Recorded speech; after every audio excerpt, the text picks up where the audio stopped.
Hi hello, നമ്മൾ ഇവിടെ പറയാൻ വേണ്ടി പോകുന്ന നിവിൻ പോളി എന്ന് പറയുന്ന നടൻ്റെ ഒരു തിരിച്ചറിയാൻ സാധിക്കുമെന്ന് നമുക്കറിയില്ല. എങ്കിലും സാധിക്കയുടെ തന്നെ ആശംസിച്ചുകൊണ്ട് ഈ വീഡിയോ പറയാൻ വേണ്ടി പോകുന്നത് 2025 വലിയ അപ്ഡേറ്റുകളോ കാര്യങ്ങളോ ഒന്നും അദ്ദേഹത്തിൻ്റെ ഭാഗത്തു നിന്നായിട്ടില്ല. യാതൊരു അറിവോ ഒന്നും തന്നെ ഇല്ല. കാരണം എന്തോ നടൻ സംഭവിച്ചുകൊണ്ടിരിക്കുന്നു. ഇതെങ്കിലും പുതിയൊരു അപ്ഡേറ്റ് നമ്മൾ പറയാൻ വേണ്ടി പോവാണ്. നിവിൻ്റെ 2025 കൺഫേം ആയിട്ടുള്ള ഒരു പടമാണ് ഫാർമോ എന്ന് പറയുന്ന ചിത്രം. ഇതൊരു തിയേറ്റർ റിലീസ് അല്ല, ഡയറക്റ്റ് OTT സീരീസ് ആണ്. വെബ് സീരീസിന് വിശേഷിക്കാൻ സാധിക്കും. PR അരുണാണ് ചിത്രത്തിന് ഡയറക്റ്റ് ചെയ്യാൻ വേണ്ടി പോകുന്നത്.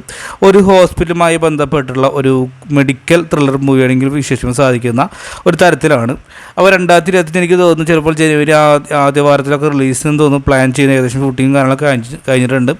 ഉടൻ തന്നെ റിലീസും ഉണ്ടാവുന്ന ഡിസ്നിയിലൊക്കെ കമൻസും പോസ്റ്ററൊക്കെ വന്നിട്ടുണ്ട്. എന്തായാലും നമുക്ക് ഫാർമയ്ക്ക് വേണ്ടി കാത്തിരിക്കാം. അപ്പോൾ ആരൊക്കെയാണ് ഫാർമയ്ക്ക് വേണ്ടി വെയിറ്റ് ചെയ്യുന്ന കമൻറ്റ് ബോക്സിൽ രേഖപ്പെടുത്തുക. വീഡിയോ ഇഷ്ടപ്പെട്ടാൽ സപ്പോർട്ട് ചെയ്തിരിക്കും. ബൈ.